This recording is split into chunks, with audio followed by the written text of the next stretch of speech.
Welcome to the English Epics channel. Bob woke up at 4 a.m. and lay staring at a beam of light breaking through the drawn curtains. The only sound was the rhythmic breathing of his wife. His meeting was scheduled for the evening, but he was too excited to sleep. This deal was going to be his ticket to the big leagues. Bob's thoughts raced at a mile a minute as he rehearsed his presentation. He knew every word, every number by heart. This will be the best day of my life, he thought. Yes, indeed, Bob put on a brand new suit and looked as good as he felt. His wife, Annie, had prepared his favorite breakfast and he couldn't wait to leave. He asked her one last time to come with him, but she declined, saying they would celebrate tomorrow evening. Bob couldn't blame her since he had to make half a dozen calls to clients before the big meeting. Besides, Highland Enterprises expected the entire presentation to last a full 8 hours. Bob loaded a dozen boxes of promotional brochures into the back seat of his car and headed toward downtown Chicago. Bob's client calls went smoothly, and soon he was on his way to the meeting that he parked in a self-parking garage across the street from the hotel. Due to the economic downturn, expense reports were being scrutinized closely, which meant he couldn't use valet parking. Bob checked his watch. There were still 60 minutes until the event began. The timing had been carefully planned to account for any unforeseen circumstances on the West Coast. The event would start with cocktails and appetizers, followed by Bob's presentation. He was fully prepared. His presentation had a solid foundation of evidence, complete with detailed numerical data on all parameters. Every argument was airtight and their product was the best on the market. After the presentation, a formal dinner would follow. Bob froze when he opened the trunk to grab his briefcase and laptop. The trunk was empty. He was about to take apart his poor car piece by piece when it dawned on him. He had been so nervous that morning that he had forgotten to bring them. He suddenly remembered leaving them on the kitchen table at rush hour. The drive from the hotel to Bob's home and back took just over an hour in each direction. He thanked his lucky stars that his wife was at home and could meet him halfway, allowing him to make it back in time for his presentation, that he might even be able to treat himself to dessert. Bob chuckled, recalling how disappointed he had been when Annie turned down his invitation to spend the night at a boutique hotel in the city center, that he thought to himself, "I don't know what I would have done if she hadn't stayed home," and smiled, remembering their conversation. "You're going to be too busy tonight to even notice I'm there with you. I'm looking forward to ordering pizza, putting on my shorts and hoodie, and binge watching The Good Wife Season 2. Oh, and a bottle of Merlot will keep me company. I promise you we'll celebrate all weekend long."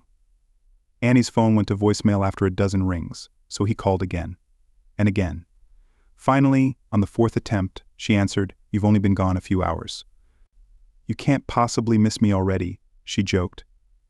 "Annie, thank God you answered. Are you still at home?" "Of course I am. Where else would I be? You're a lifesaver. I really messed up. I left my briefcase and laptop on the kitchen table.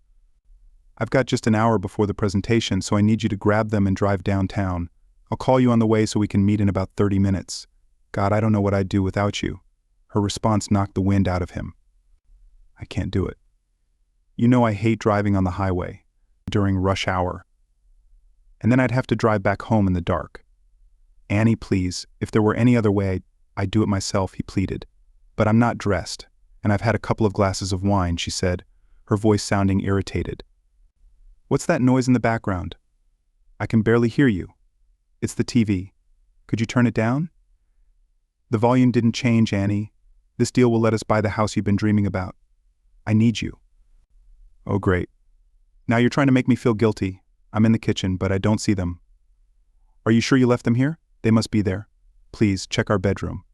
For heaven's sake, even check the trash, just in case I did something really stupid." "Great. I'll go dig through the trash bin." "Thank you, dear. I don't know what I'd do without you. I'll call you back in 10 minutes. The moment she hung up, her lover said, "You're not seriously going to ruin our evening over this, are you?" "I won't be long. Go watch your basketball game like you promised your wife." She grabbed her coat and kissed him on the cheek. He tried to say something else, but she pushed him back into the chair. "I'm running late, lover boy." Annie was extremely annoyed that her fantastic evening wasn't going as planned. Bob called Mr. Radke, the company president, to inform him he was running late but would arrive as soon as he could. "You know how much we've put on the line for this contract?" they reminded him for the 100th time. As Annie walked through the hotel lobby, it suddenly hit her that it would take her almost half an hour to get to downtown. And this was early in the day, before traffic got heavy, that it was rush hour. The drive home was going to take at least twice as long. and she would still need to return to hand over the briefcase and laptop. Annie tried to gather her thoughts. If she didn't meet Bob halfway, he would probably keep driving until he reached their apartment. She tried to stay calm, but a nauseating feeling began to build in her stomach.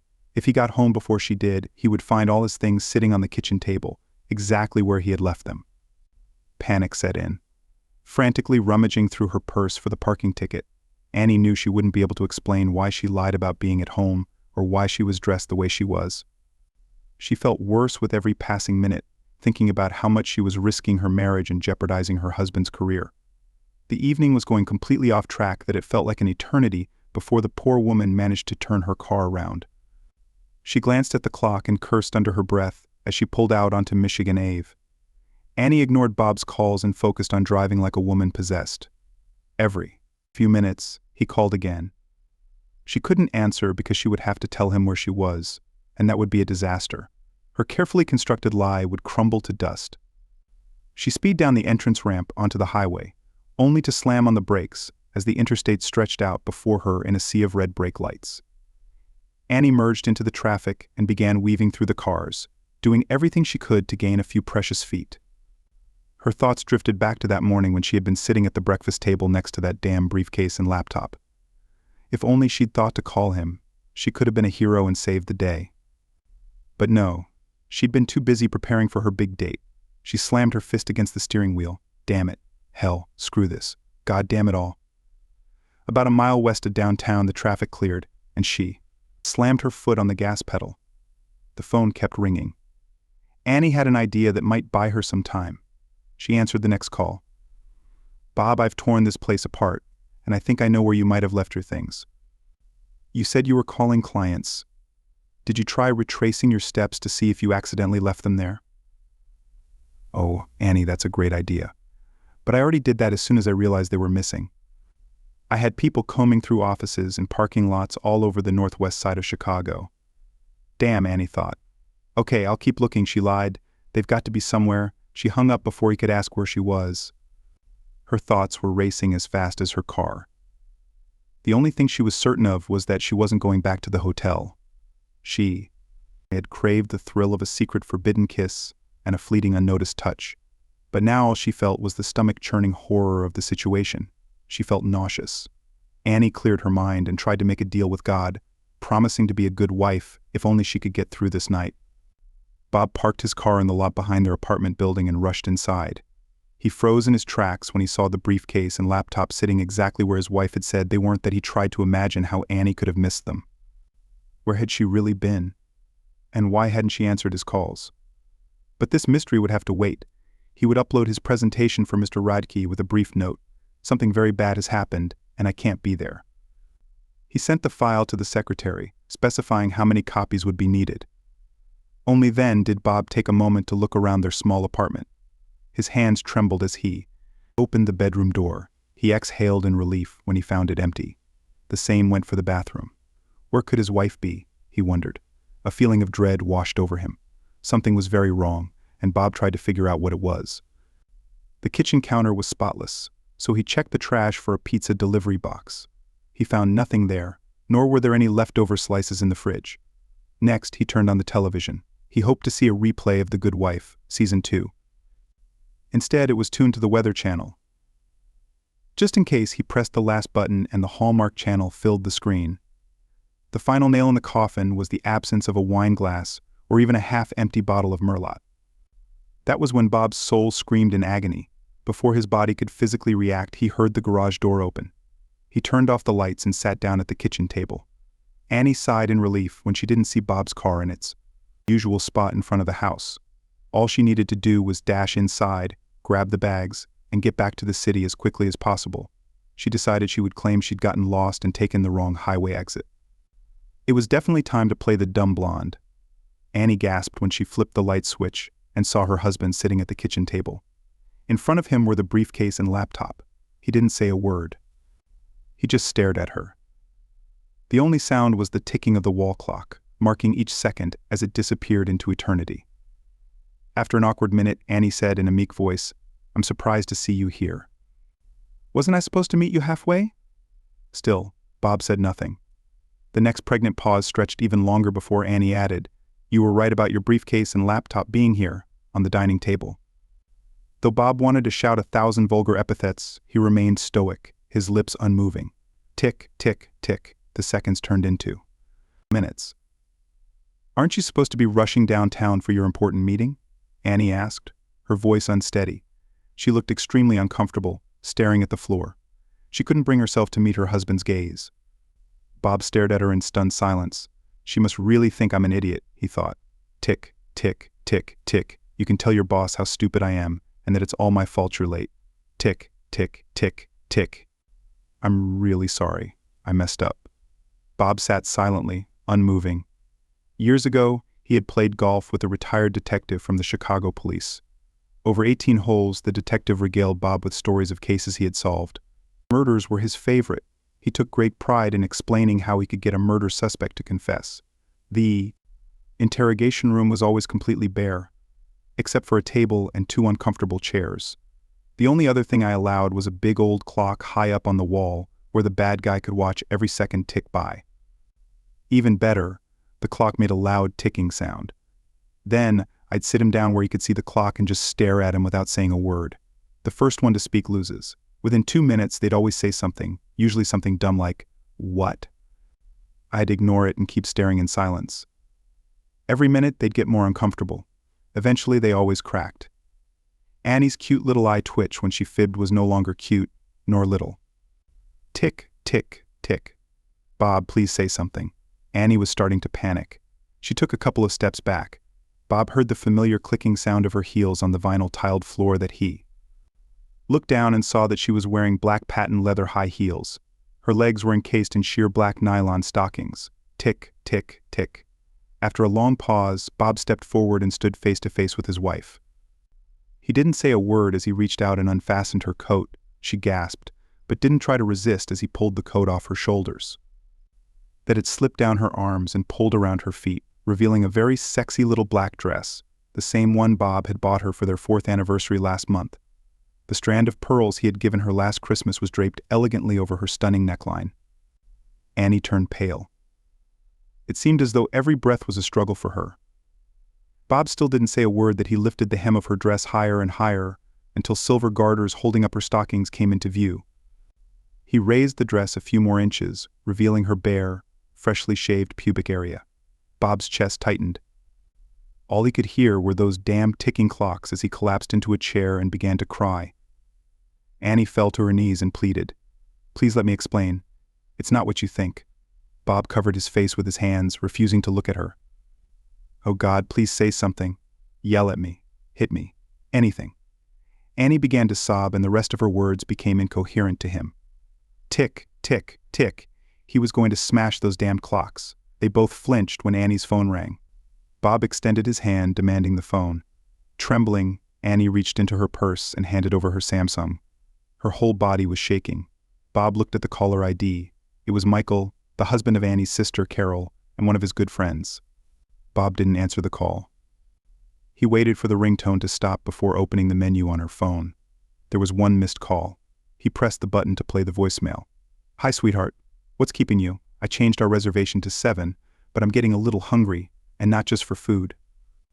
Annie dashed toward the sink, but didn't make it in time. Vomit erupted from her unfaithful mouth, splattering across the cabinets and countertop. Bob sat frozen, paralyzed by the betrayal of his wife. She lay on the floor, the stench of her vomit filling the room. It felt like an eternity before Bob could finally string together rational words, but when he spoke, his voice thundered, filling the room.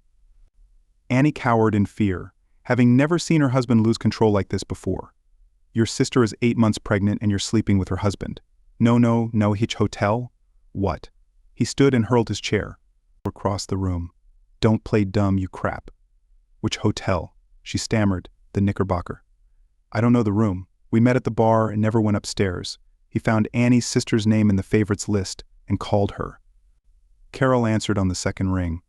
Bob tried to restrain his fury as he greeted his sister-in-law. "Hi, Bob. Is this a surprise? Where's Michael?" I asked.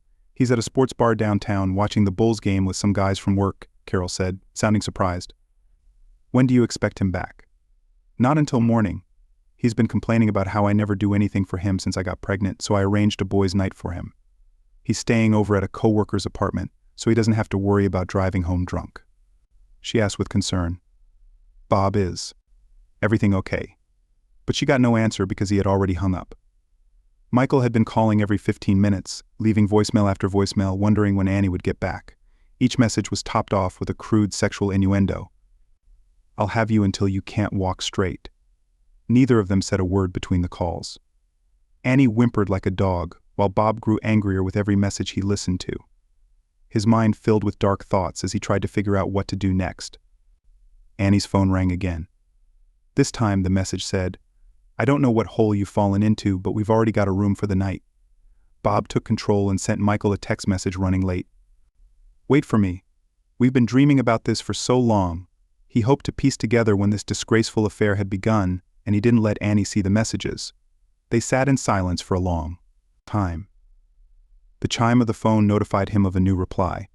I've wanted you since we met today. When are you finally going to make my dreams come true? What a crude, low-class piece of garbage, Bob thought. But at least it suggests they haven't had sex yet. Bob finally broke the silence. Why? Annie didn't answer. I'm asking why, he repeated much louder. I did it because I was jealous. Jealous? Jealous of what? Mike told me things about you.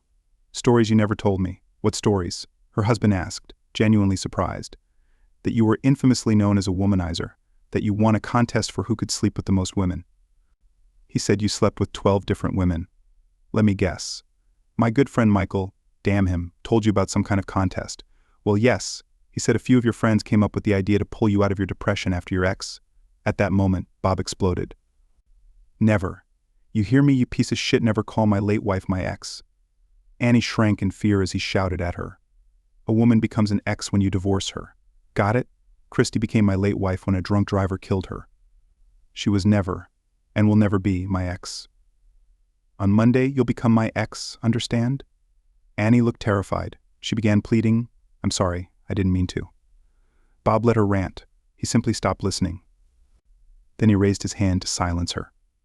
Before we got married, I tried to tell you about Christy. You knew she died in a car accident. I don't know how much detail you have. You said you didn't want to relive the pain of her death by talking about it. I didn't push you to tell me about her life or how she died. Bob lowered his head heavily. Today you've hurt me more than her death ever did, because she didn't want to die. But everything you did was by your own choice. Annie wailed like a soul condemned to hell. I'm sorry. Her face was drenched with tears. I met Christy on the first day of high school. She walked up to me and said I was going to be her boyfriend. I said okay, and we were boyfriend and girlfriend until the day we became husband and wife. Christy and I were both virgins on our wedding night. We were each other's firsts. I never thought it was possible to be as happy as we were. Everything was perfect until one day I forgot to pick up a gallon of milk on my way home from work. Christy teased me for being forgetful and offered to take us to the grocery store. It was only a couple of miles from home. The weather was perfect, the sun was shining. We were laughing and joking. The light turned green. We were the second car at the intersection when SUV slammed into us. The police estimated it was going at least 80 miles an hour. As he said this, Bob began to sob. He can still hear the horrible sound, the screeching metal. Glass rained down on us like snow. It took me a while to focus on the bloody carnage. Bob was barely holding back his tears. I looked at Christy. There was blood everywhere. I tried to press my hands against her wounds to stop the bleeding. I could hear people screaming. Someone said to hold on, that an ambulance was on its way. I dragged myself closer to Christy and held her. I told her everything would be okay. She managed to laugh and said I could always tell when you're lying. By this point, Annie was sobbing just as hard as Bob. I told Christy I loved her. The last thing my Christy said was I love you too. She died in my arms. He paused. She died because I forgot to pick up milk. I killed her. I have to live with that for the rest of my life until the day I die. Annie wanted to hug him but knew he wouldn't let her. After the accident, I spent the next 12 months either in the hospital undergoing surgeries or in rehabilitation centers, learning to walk again. I also spent a lot of time in therapy trying to cope with survivor's guilt. I lived, but I was dead inside. When I first stepped outside, My scarred body had withered down to 125 pounds, and I needed a cane to walk.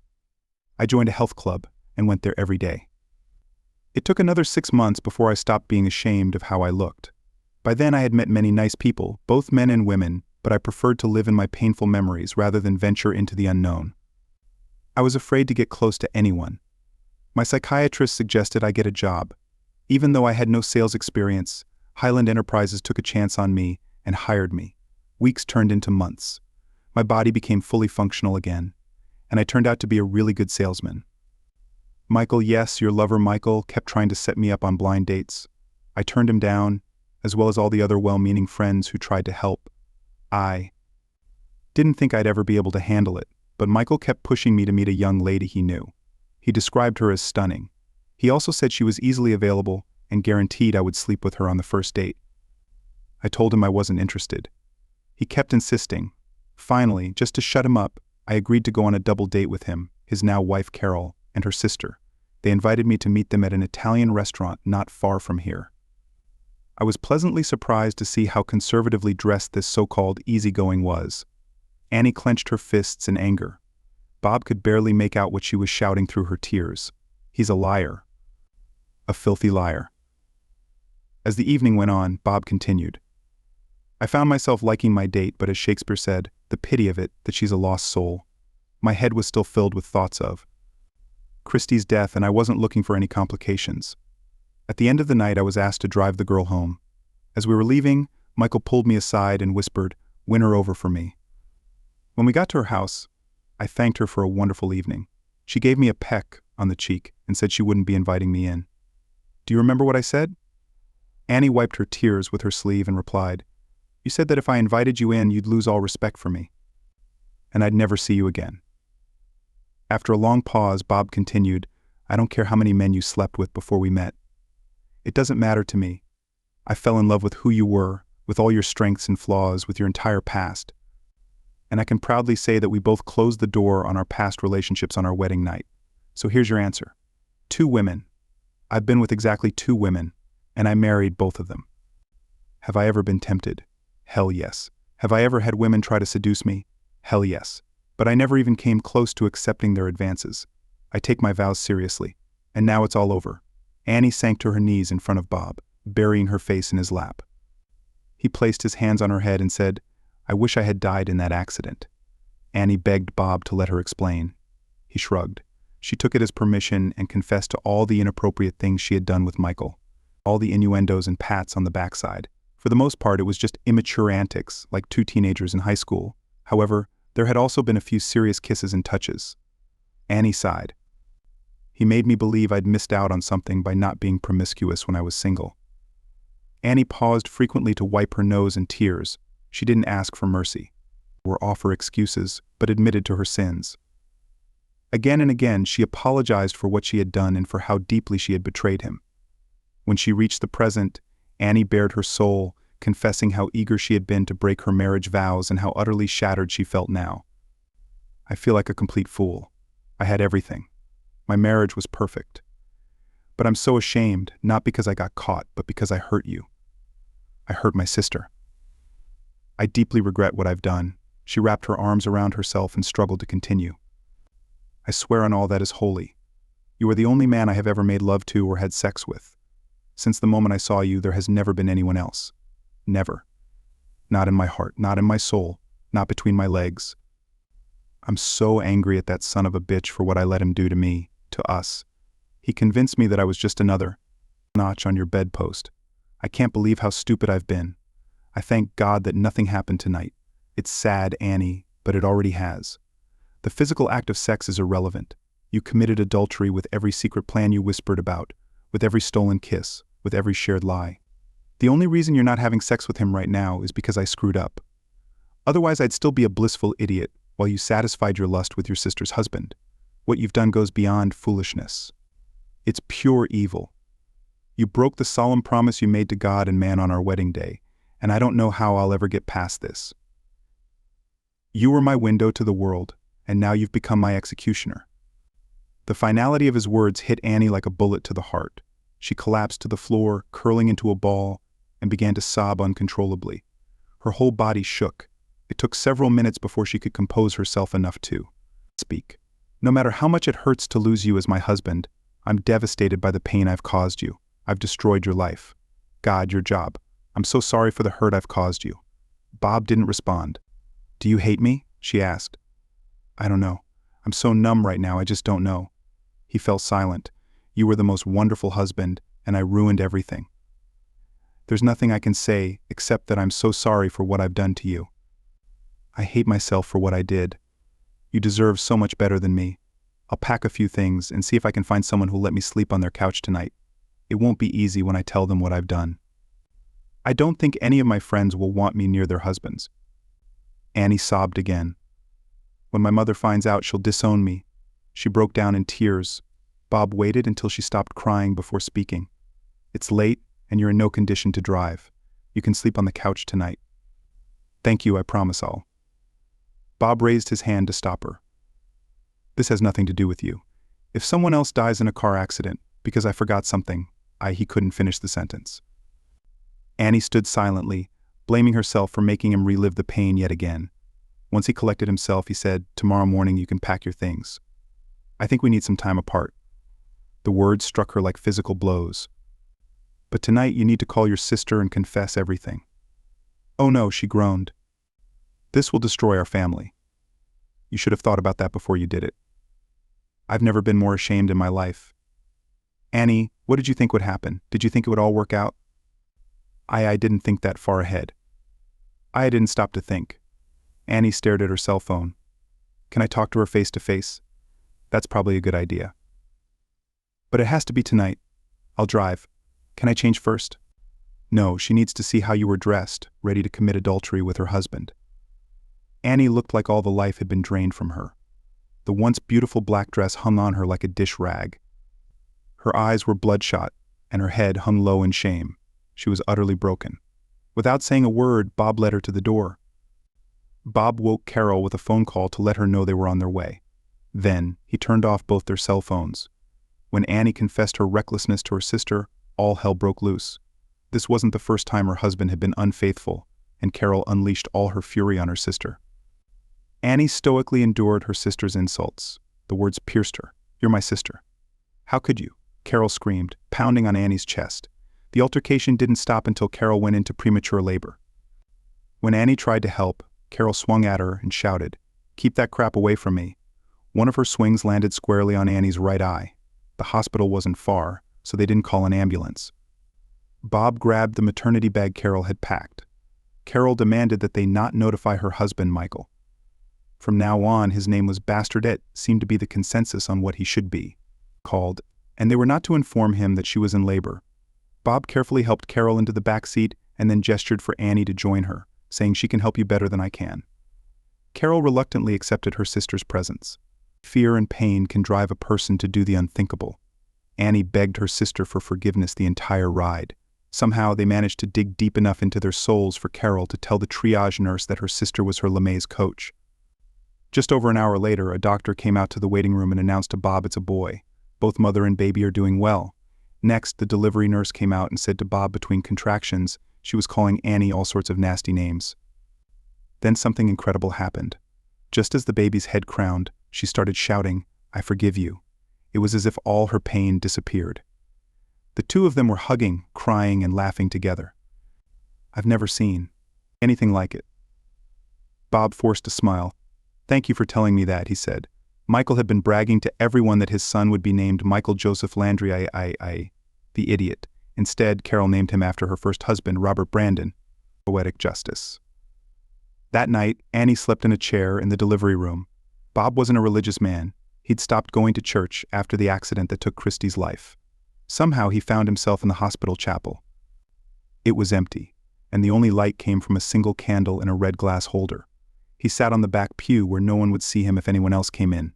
His mind was stuck on a single question. Can I forgive my wife? That night, Bob drifted into sleep after a heated argument with God about forgiveness. If he had been looking for a sign, he received it in abundance. As the sun rose in the east, the stained glass window above the pulpit began to glow. Bob silently watched as the image of the resurrected Christ, 40 feet tall and radiant like the sun, was illuminated, Hundreds of colors flooded the room as the light triumphed over the darkness. For him, the words, "Forgive us our trespasses, as we forgive those who trespass against us," came alive. Bob trembled when he noticed a Bible on the pew beside him. He was certain it hadn't been there before. It was open to Matthew 18, verses 21 to 22, 21.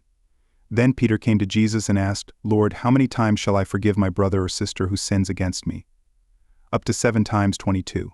Jesus answered, "I tell you, not 7 times, but 77 times. Bob was no longer the wounded man seeking refuge. He knew what he had to do. He stopped by the men's restroom to try to freshen up. Then he went to the cafeteria and bought his wife a cup of coffee and a blueberry muffin, her favorite. Annie was holding their newborn nephew when Bob walked in. She had an impressive black eye and looked like she'd spent 2 hours fighting off a pack of demons. She turned away and said she was too ashamed to look him in the eye. Annie handed the baby to her sister and tried to leave the room. Bob stepped in front of her. She froze. He cupped her face in his hands and said, "It took me a long time to forgive the man who killed Christy. I knew my anger was destroying me, and I had to let it go just so I could keep living. I don't want to live with that kind of pain again." He embraced his wife. "It's going to take time to heal this wound," he added. She replied, "I'll give you everything I have, every beat of my heart. If you ever speak to Michael or to any other son of a bitch who tries to mess with you, know this. Everything will be over. There won't be a second chance. I swear on all that is holy. I will never again give you the slightest reason to doubt my loyalty to our marriage. I forgive you because I want to live again." Annie's joyful cry startled 2 nurses who rushed into the room. On Monday morning, Annie drove her sister and her new nephew to a divorce attorney. Carol wasn't in the mood for forgiveness. The messages Michael had left on Annie's cell phone became valuable evidence for the grounds of the divorce.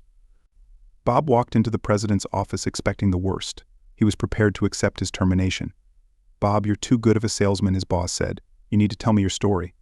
Bob poured his heart out over the next half hour. When he finished, his boss said, "Well, don't just stand there. Go on, get back to work. Just because your presentation landed the biggest contract this company has ever signed doesn't mean you can rest on your laurels." Bob practically danced with joy. 12 months later, Bob found himself in the same delivery room again. Only this time it was Annie's turn. Thank you for listening until the end. See you in the next episode of English Epics. Take care of yourself and your loved ones. Goodbye.